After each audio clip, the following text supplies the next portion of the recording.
عادتیں نسلوں کا پتہ دیتی ہیں۔ ناظرین گرامی، ایک بادشاہ کے دربار میں ایک اجنبی نوکری کی طلب کے لیے حاضر ہوا۔ قابلیت معلوم کی گئی تو کہا سیاسی ہوں۔ عربی میں سیاسی افہام و تفہیم سے مسئلے کے حل کرنے والے معاملہ فہم انسان کو کہتے ہیں۔ بادشاہ کے پاس سیاست دانوں کی بھرمار تھی۔ اسے خاص گھوڑوں کے استنبل کا انچارج بنا لیا گیا، جو حال ہی میں فوت ہو چکا تھا۔ اس کی چارج اس شخص کو دی گئی۔ چند دن بعد بادشاہ نے اس سے اپنے سب سے مہنگے اور سب سے عزیز ترین گھوڑے کے متعلق دریافت کیا۔ اس نے کہا، بادشاہ سلامت، یہ نسلی نہیں ہے۔ بادشاہ کو بڑا تعجب ہوا۔ اس نے جنگل سے سائز کو بلا کر دریافت کیا۔ اس نے بتایا کہ گھوڑا نسلی ہے، لیکن اس کی پیدائش پر اس کی ماں مر گئی تھی۔ یہ ایک گائے کا دودھ پی کر اس کے ساتھ پلا ہے۔ مسئول کو بلایا گیا۔ تم کو کیسے پتا چلا کہ یہ اصیل نہیں ہے؟ اس نے کہا، جب یہ گھاس کھاتا ہے تو گایوں کی طرح سر نیچے کر کے کھاتا ہے، جبکہ نسلی گھوڑا گھاس منہ میں لے کر سر اٹھا لیتا ہے۔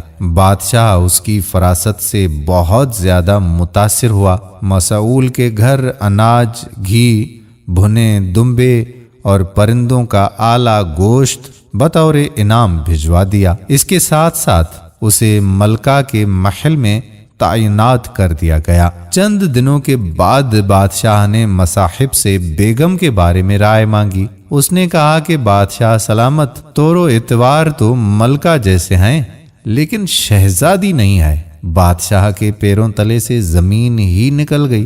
حواس بحال کیے اور اپنی ساس کو بلاوا بھیج دیا۔ معاملہ اس کے گوش گزار کیا گیا۔ اس نے کہا کہ بادشاہ سلامت، حقیقت یہ ہے کہ تمہارے باپ نے میرے خاوند سے ہماری بیٹی کی پیدائش پر ہی رشتہ مانگ لیا تھا، لیکن ہماری بیٹی 6 ماہ میں ہی فوت ہو گئی تھی۔ چنانچہ ہم نے تمہاری بادشاہت سے قریبی تعلق قائم کرنے کے لیے کسی کی بچی کو اپنی بیٹی بنا لیا۔ بادشاہ نے مصاحب سے دریافت کیا کہ تم کو یہ آخر معلوم کیسے ہوا؟ اس نے کہا کہ اس کا خادموں کے ساتھ سلوک جاہلوں سے بدتر ہے۔ بادشاہ اس کی فراست سے خاصا متاثر ہوا۔ بہت سارا اناج، بھیڑ بکریاں بطور انعام اس کے گھر بھجوا دیے، ساتھ ہی اسے اپنے دربار میں متعین کر دیا۔ کچھ وقت گزرا، مصاحب کو بلایا، اپنے بارے میں دریافت کیا۔ مصاحب نے کہا، جان کی امان چاہتا ہوں۔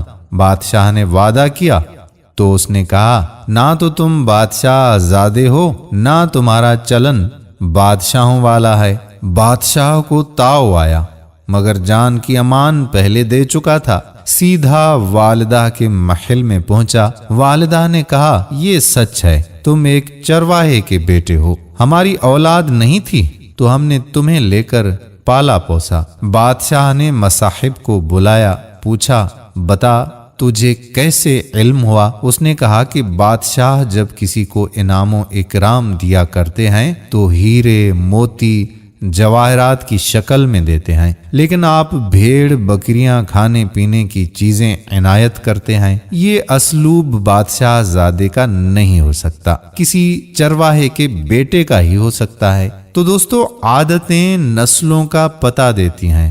عادات، اخلاق اور طرز عمل خون اور نسل دونوں کی پہچان کرا دیتے ہیں۔ امید کرتے ہیں کہ ہماری آج کی ویڈیو بھی آپ کو ہمیشہ کی طرح پسند ضرور آئی ہوگی۔ اگر ویڈیو پسند آئی ہے تو اپنے دوستوں احباب کے ساتھ شیئر ضرور کیجیے گا۔ آنے والی ویڈیو تک اپنے میزبان قادر بخش کلہوڑوں کو اجازت دیجیے۔